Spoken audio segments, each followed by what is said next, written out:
নমস্কার বন্ধুরা, মহালক্ষ্মী চ্যানেলে আবারও নতুন আরেকটা পর্বে তোমাদের সবাইকে জানাই সাদর আমন্ত্রণ। আজকে আমি মাছ ভাজার একঘেয়েমি স্বাদ বদল করতে বানিয়ে নিচ্ছি চটপটা মশলা ফিশ ফ্রাই। এর জন্য প্রথমে মশলাটাকে তৈরি করে নেব। একটা প্লেটে নিয়ে নিচ্ছি 1 টেবিল চামচ বেসন, 1 টেবিল চামচ টক দই, চা চামচে হাফ চামচ হলুদ গুঁড়ো, হাফ চামচ ঝাল লঙ্কার গুঁড়ো, 1 চামচ তন্দুরি মশলা, হাফ চামচ কাশ্মীরি লঙ্কার গুঁড়ো, এটা কালারের জন্য নিয়েছি। আর নিয়ে নিচ্ছি 1 টেবিল চামচের মতো রেডিমেড বাজারে কেনা আদা রসুনের পেস্ট। দিয়ে দিচ্ছি কিছুটা সাদা তেল বাইন্ডিংয়ের জন্য। আর নিয়ে নিচ্ছি স্বাদ অনুযায়ী 1 চামচ লবণ। এবার মশলাগুলিকে একটা চামচের সাহায্যে ভালো করে মিশিয়ে নিচ্ছি। মশলাটাকে ভালো করে মিশিয়ে নিয়ে এর মধ্যে 6 টুকরো রুই মাছ ভালো করে মেখে আমি 1 ঘন্টা আগে রেখে দিয়েছিলাম। এইবার 1 ঘন্টা পর মশলার সাথে মেখে রাখা মাছগুলিকে ভেজে নেব। মশলার সাথে মাছকে মেখে অন্তত 1 ঘন্টা সময় ধরে রাখাটা খুবই জরুরি। 1 ঘন্টা সময়ের বেশি ধরে মাছকে মেখে রাখলে তখন মাছগুলিকে ফ্রিজের মধ্যে রেখে দিতে হবে।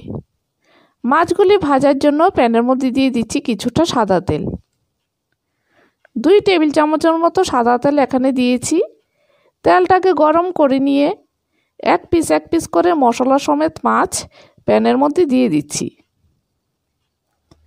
সবগুলি মাছ প্যানের মধ্যে দিয়ে গ্যাসটাকে লো টু মিডিয়াম আঁচে রেখে 1.5 থেকে 2 মিনিট সময় ধরে মাছের এক পিঠ ভেজে নেব। গ্যাসের আঁচটাকে এখানে অবশ্যই লো টু মিডিয়াম আঁচেই রাখতে হবে। 2 মিনিট সময় ধরে মাছের এক পিঠকে ভেজে নিয়ে মাছগুলিকে এবার উল্টে দিচ্ছি। সবগুলি মাছ উল্টে দিয়ে আবারও 1.5 মিনিট সময় ধরে মাছের অপর পিঠটাকে ভেজে নিচ্ছি।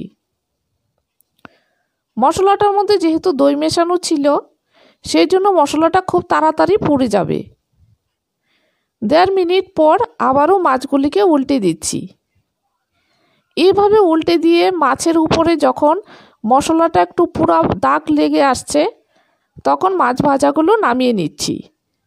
মাছ ভাজাগুলো নামিয়ে স্যালাডের সাথে সার্ভ করে দিলাম। এভাবে মশলা ফিশ ফ্রাই করে ইভিনিং স্ন্যাক্স হিসাবে শুধু শুধু খেতে কিংবা সাদা ভাতের সাথে খেতে বা পোলাও ফ্রাইড রাইসের সাথে খেতেও খুব ভালো লাগবে। এই রেসিপিটা যদি তোমাদের কাছে ভালো লাগে তাহলে প্রতিদিনের মতো আজও আমার চ্যানেলটাকে লাইক, শেয়ার ও সাবস্ক্রাইব করার জন্য অনুরোধ করছি।